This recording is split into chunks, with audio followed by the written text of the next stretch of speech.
기도하겠습니다. 거룩하시고 은혜가 풍성하신 아버지 하나님 감사합니다. 하나님께서 거룩하시니 우리도 거룩하기를 원합니다. 오늘도 또한 이렇게 오후 시간에 하나님의 생명의 말씀으로 우리를 양육하시기 위하여 또한 우리에게 귀한 말씀을 주심을 감사드립니다. 이 시간에도 오직 성령님께서 함께하여 주셔서 각 심령에 기름 부어주시고 성령의 역사하심으로 말미암아 은혜가 넘치게 하여 주시기를 원합니다. 시종을 주님께 의지하옵고 예수님의 이름으로 감사하며 기도드리옵나이다. 아멘. 오늘 오후 시간에는 본문 말씀 에베소서 1장 1절 한 구절 제가 읽도록 하겠습니다. 하나님의 뜻으로 말미암아 그리스도 예수의 사도된 바울은 에베소에 있는 성도들과 그리스도 예수 안에 신실한 자들에게 편지하노니. 아멘. 이 시간은 바울의 인사에 대한 내용을 가지고 말씀을 나누도록 하겠습니다. 인사의 특징이 무엇입니까? 인사의 특징은 자신의 영적 신분을 밝히고 있는 것입니다.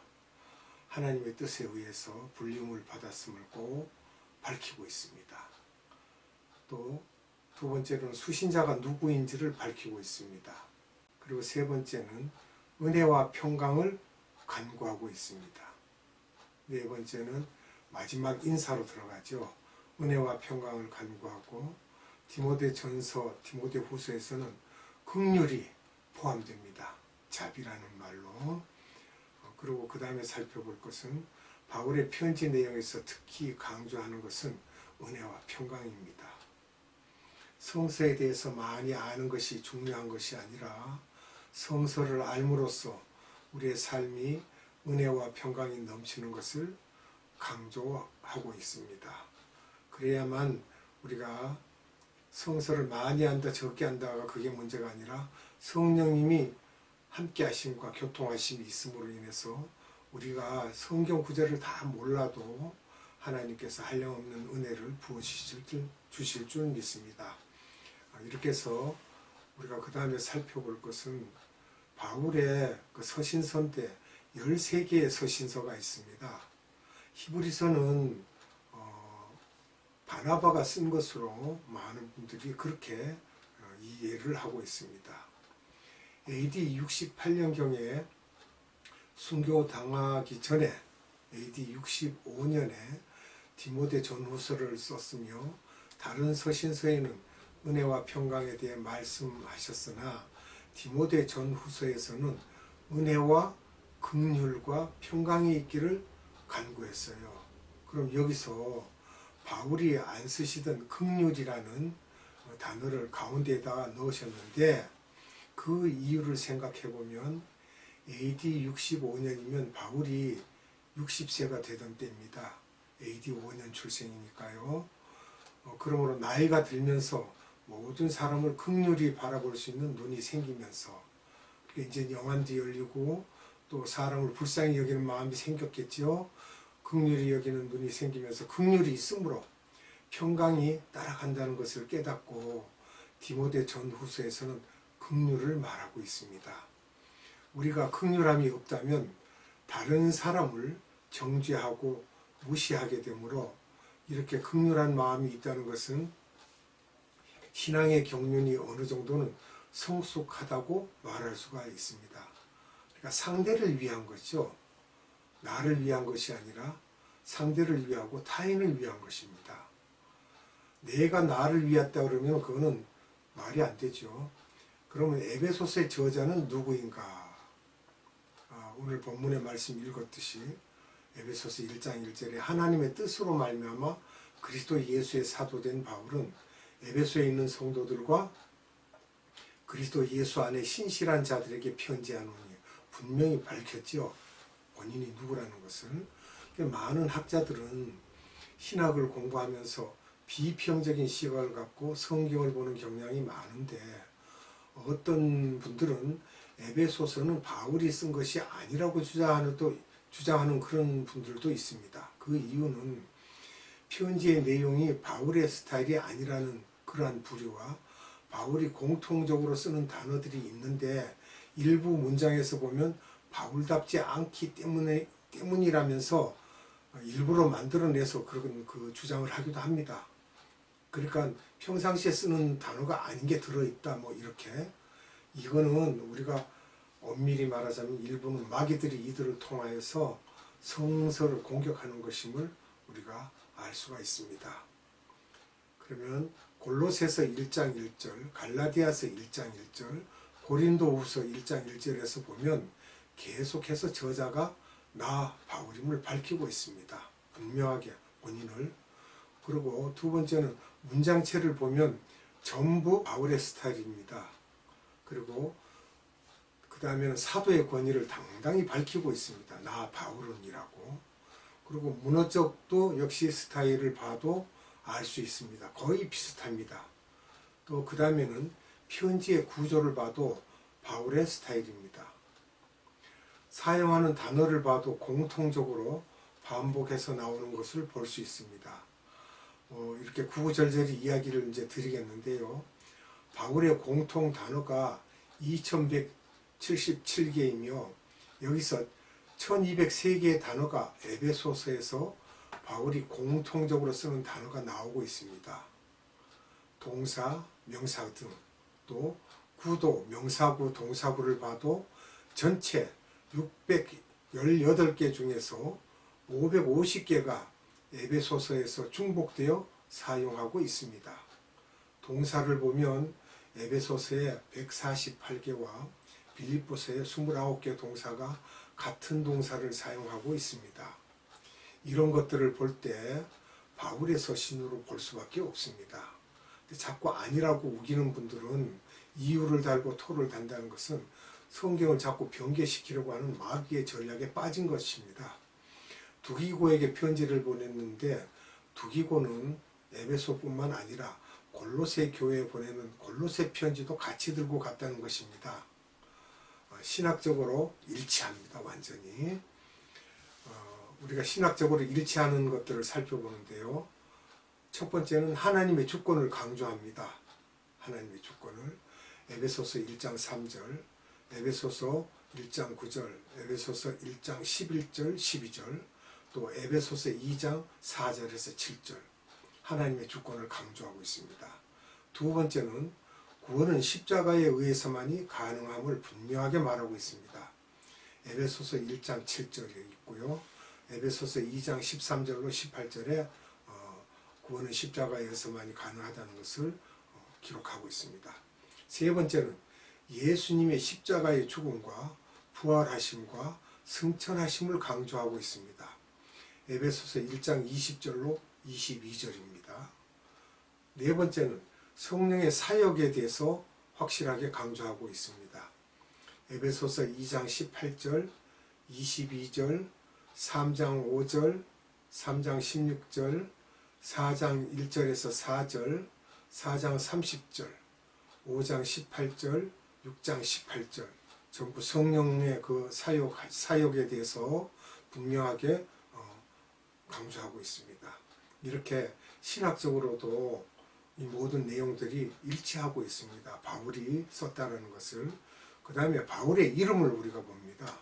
바울, 본명 유대 이름이죠. 사울이라고 했습니다. 그 뜻은 요구를 받는 자 뜻은 사울이라는 것이 요구를 받는 자. 근데 그 다음에 이름이 바뀌었죠. 바뀐 거는 헬라 이름입니다. 바울이라고 한 것은 이제 파울로스인데 바울 이러죠. 사도행전 13장 9절에 안디옥을 떠나 구브로 섬에 처음 갔을 때 성령님께서 사울의 이름을 바울로 바꾸어 주셨는데 선교지에서 이방 이름으로 바꾸어 주심으로 복음 전하는 데 도움을 주기 위함인 것은 선교지에서 그것 문화와 언어에 빨리 적응해야 복음을 전할 수 있기 때문입니다. 그래서 이렇게 이름을 바꿔주셨는데 저도 선교지에 가면 이름이 다릅니다. 한국에서는 최상원이가 분명한데요. 중국에 가면 최선생 아니면 또는 최이사 이렇게 부릅니다. 남이 알지 못하죠. 그 다음에 이제 뜻에 대한 이야기인데요. 뜻은 이 바울이 무슨 또는 베드로가 무슨 뜻이 있는지 이렇게 우리가 살펴봅니다. 뜻은 바울이 작은 자입니다. 리틀, 작다, 조그맣다. 천국에서는 작은 자가 큰 자이기 때문에 작은 자다. 이렇게. 베드로도 본명이 시몬입니다. 시그마 또는 시몬인데 페트로스 또는 피터 이런데 그게 그 뜻은 작은 돌 이렇게 말할 수 있고요. 게바라는 말은 아람어입니다. 예수님도 아람어를 쓰셨고요. 여기서 사도라는 말은 바울은 예수님의 12제자가 아니므로 바울 자신은 제자가 아닌 사도로서 표현하고 있는 것입니다. 그 뜻인즉 예수님에 의해서 특수 임무 수행을 위해 임명을 받은 자, 예수님의 대행자, 예수님의 권한을 어느 정도 주셔서 대리인의 역할을 할 수 있는 자를 일컬어 사도 이렇게 말할 수 있다는 것이죠. 그럼 어떤 사람이 사도라고 하는가? 누구가 사도인가? 성서적으로 볼 때 예수님의 12제자들이 사도라고 할 수 있습니다. 마가복음 3장 14절에 기록이 되어 있고요.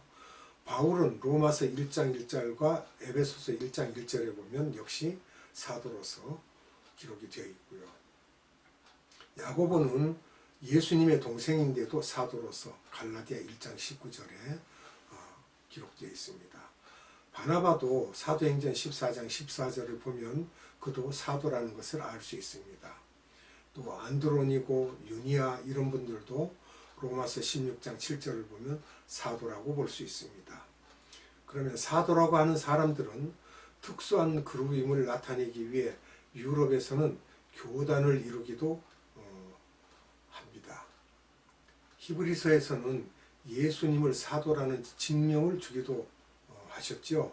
히브리서 3장 1절에서 2절을 보면 그 이유는 예수님은 성부 하나님의 사도이기 때문에 그렇습니다. 바울이 사도라는 이름을 자기 편지에다가 꼭 쓰는데 사도라는 말을 사용하지 않는 서신이 있습니다. 그렇게 쓰지 않는 서신이 빌립보서와 데살로니가 전후서, 빌레몬서입니다.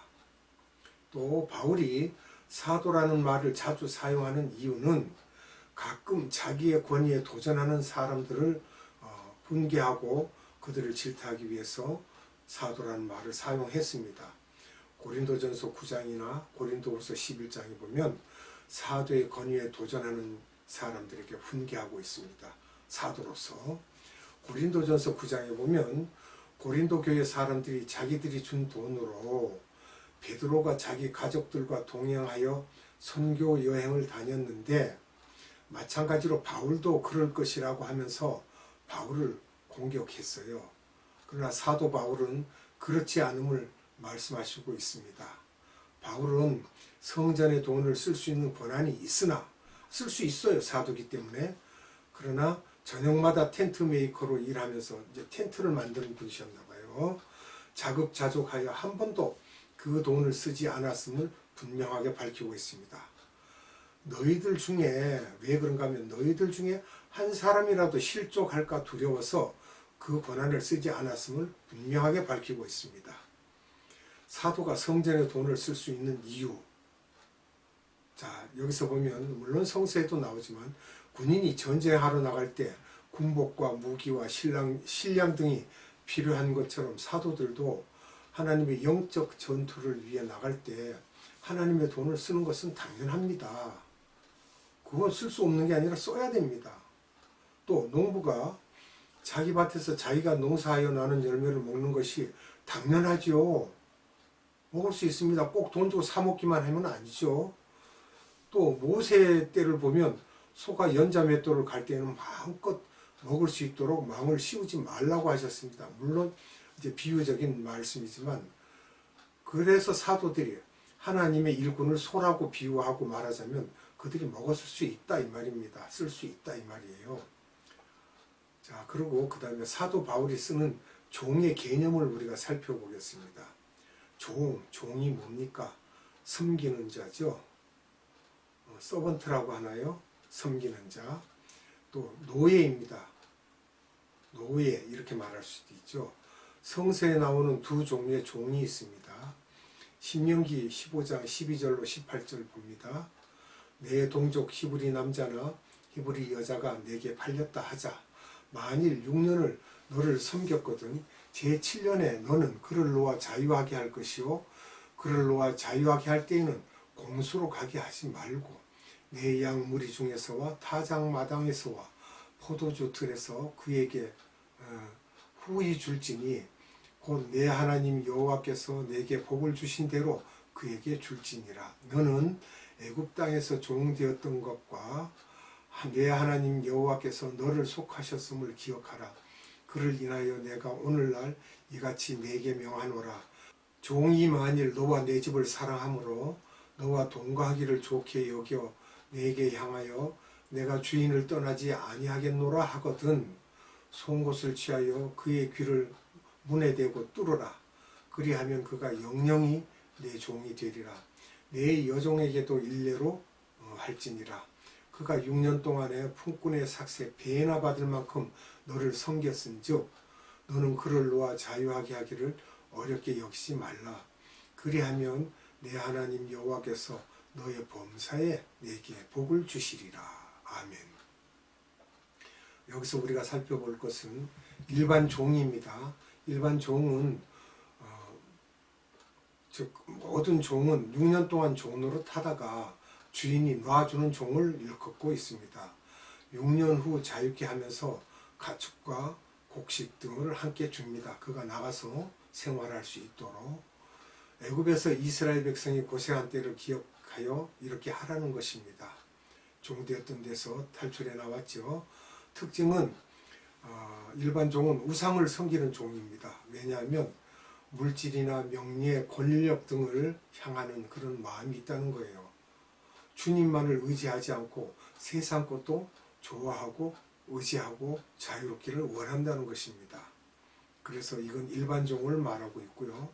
귀뚫린 종은 주인에게 정말 사랑한다고 하면서 주인의 가족까지도 사랑하며 비록 내가 종이지만 행복하니 이 집을 떠나지 않겠다고 하면서 머물겠다고 하면 그 종의 귀를 문지방에 대고 귀를 뚫어서 영원히 그 주인의 종임을 표시합니다. 여기에서 여자종이 나오는데요. 여자종도 영원히 주인 집에 머물기를 원하면 그렇게 해주라는 것인데 여기서 우리가 조금 비유적으로 말하자면 여자 목사도 허용함을 말한다고 할 수 있습니다. 특징은 주님과 사랑의 관계입니다. 목숨을 바치고 그러니까 내 목숨을 다해서 주님을 사랑하죠. 또 주님과 동행하고 세상보다 주님의 나라를 더 사랑하면서 그가 기뻐하고 즐거워하고 행복해 한다는 거예요. 목사들 중에서도 이처럼 일반 종이 있는가 하면 귀뚫린 하나님의 종이 있다는 것입니다. 그러니까 사꾼이 있다는 것이고 그렇지 않는 종이 있다는 것이죠. 종과 주인과의 관계성을 보면 주인의 책임이 또 있습니다. 종들은 주인의 재산이므로 병들지 않도록 잘 관리하고 보호하며 자녀까지도 책임져 주시오. 누가? 주인이요. 또 종의 책임은 주인에게 충성하고 존경하고 경배하고 복종하면 됩니다. 나머지 다른 것은 주인이 다 책임져 주심으로 염려하고 걱정할 필요가 없다는 것입니다. 귀뚫린 종은 주님이 다 알아서 책임져 주십니다. 우리가 기도할 때 주시옵소서 하지 말 것은 우리 있어야 할 것을 다 안다는 것이에요. 우리 주님 되신 그 주인이 다 알고 있기 때문에 우리는 요구할 것이 없습니다. 하나님 나라를 위해서 기도하고 그 나라의 그 의를 위해서 기도하면 되지 딴 것에 대한 건 말할 게 없습니다. 자, 기도하겠습니다. 거룩하시고 자비로우신 아버지 하나님 감사합니다. 오늘 이 시간에도 사도 바울에 대한 여러 가지 일들을 살펴보았습니다. 그리고 그가 인사를 하고 신분을 밝힌 것과 또한 주의 종으로서 자유할 수 있으나 그가 자비로 모든 일을 행하였으며 또한 소들이 일할 때 무엇인지 먹을 수 있게 해도 된다는 것을 분명히 알고 있음에도 다른 사람이 시험 들까봐 그것을 방지하기 위하여 자비량으로 선교하였다는 것을 우리가 알 수 있습니다. 그 외에도 종들에 대한 이야기가 나올 때 일반 종과 귀뚫린 종에 대한 말씀을 또한 주셨습니다. 우리가 이런 것을 살펴볼 때 하나님의 집에서 우리가 어찌하여야 할지 어떻게 살아야 할지를 그 경각심을 우리가 새롭게 할 수 있는 귀한 생명의 말씀이었습니다. 오늘도 주신 말씀으로 우리가 영혼의 양식을 삼고 하나님의 집에서 우리가 어떻게 충성하여야 될지를 우리가 스스로 생각하고 살펴서 그것을 우리 몸에 배이도록 생활을 해야 할 것을 분명하게 이 시간 짚고 넘어갈 수 있도록 은혜 베풀어 주심을 감사드립니다. 성령 하나님 감사합니다. 함께하여 주셔서 은혜가 넘치게 하심을 감사드리옵고 또한 아버지 하나님께도 우리가 감사와 찬양과 존귀와 영광을 올려드립니다. 이 땅에 우리를 위하여 죽으시고 다시 오실 우리 구주 예수 그리스도 이름으로 감사하며 기도드리옵나이다. 아멘. 주님 가르쳐준 기도로 말씀을 마치겠습니다. 하늘에 계신 우리 아버지, 아버지의 이름을 거룩하게 하시며 아버지의 나라가 오게 하시며 아버지의 뜻이 하늘에서와 같이 땅에서도 이루어지게 하소서. 오늘 우리에게 일용할 양식을 주시고 우리가 우리에게 잘못한 사람을 용서하여 준 것 같이 우리 죄를 용서하여 주시고 우리를 시험에 빠지지 않게 하시고 악에서 구하소서. 나라와 권능과 영광이 영원히 아버지의 것입니다. 아멘.